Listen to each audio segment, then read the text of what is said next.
ಮಗ ಮಗ ಒಂದ್ 5 ನಿಮಿಷ ಫೋನ್ ಕೊಡು, ನಮ್ ಹುಡುಗಿ ಜೊತೆ ಮಾತಾಡ್ಕೊಳ್ತೀನಿ. ನನ್ ಫೋನ್ ಫುಲ್ ಸ್ವಿಚ್ ಆಫ್ ಆಗ್ಬಿಟ್ಟೈತಿ. ನನ್ಗೆ ನಂಬಿಕೆ ಇಲ್ಲಪ್ಪ. ಲಾಸ್ಟ್ ಟೈಮ್ ಇದೇ ತರ 5 ನಿಮಿಷ ಅಂತ ಹೇಳಿ 2-3 ಗಂಟೆ ಆದ್ಮೇಲೆ ಕೊಟ್ಟಿದ್ಯಾ. ನನ್ಗೆ ನಂಬಿಕೆ ಇಲ್ಲ. ಇಲ್ಲ ಮಗ ಪ್ಲೀಸ್ ಮಗ. ಮಗ 5 ನಿಮಿಷ ಒಳಗಡೆ ಕೊಟ್ಟಿಲ್ಲ ಅಂದ್ರೆ ಚಪ್ಪಲಿ ತಗೊಂಡು ಹೊಡಿ ಮಗ. ಸರಿ 5 ನಿಮಿಷ. 5 ನಿಮಿಷ ಆದ್ಮೇಲೆ ಮತ್ತೆ ತಂದು ಕೊಡ್ಬೇಕು ನೀನು. ಓಕೆ ಮಗ.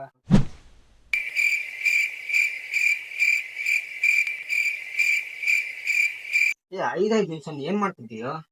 5 ನಿಮಿಷ ನನ್ಗೆ ಗೊತ್ತಂಗೆ ಇವತ್ತು ಮೊಬೈಲ್ ಅಲ್ಲೇ ಮದುವೆ ಆಗಂಗಿದೆ ಇವ್ರಿಗೆ. खत्म। ಹೇಗೋ ಥ್ಯಾಂಕ್ಸ್ ಮಗ. Flashback. Run. ಹಿಂಗೆ ಹಂಗಲ್ಲ ಈ ತರ ಯಾರೋ ಇರ್ತಾನಲ್ಲ, ಅವ್ನಿಗೆ ಶೇರ್ ಮಾಡಿ ಟ್ಯಾಗ್ ಮಾಡಿ.